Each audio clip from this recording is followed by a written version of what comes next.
তো আল্লাহ বললেন, আফালা ইয়ানজুরুনা ইলাল ইবিলি কাইফা খুলিকাত, উটকে কিভাবে আমি তৈরি করলাম এটা একটু দেখতে পারে না ওরা? আরে উটের দিকে তাকালেই তো ওরা উটের মালিক আমি আল্লাহরে খুঁজে পাবে। উটের কথা আল্লাহ কেন বললেন?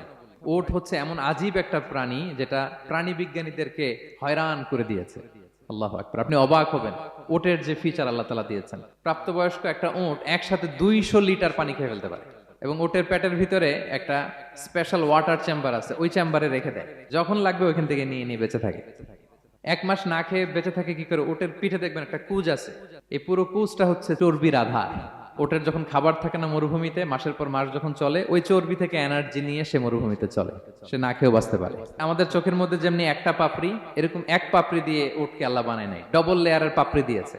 কারণ মরুভূমির মধ্যে চলতে পথে লু হাওয়া থাকবে, মরুভূমির সাইমুম, বালুর ঝড়, এই ঝড় মোকাবেলার জন্য, লু হাওয়া মোকাবেলার জন্য ডবল লেয়ারের চোখের পর্দা।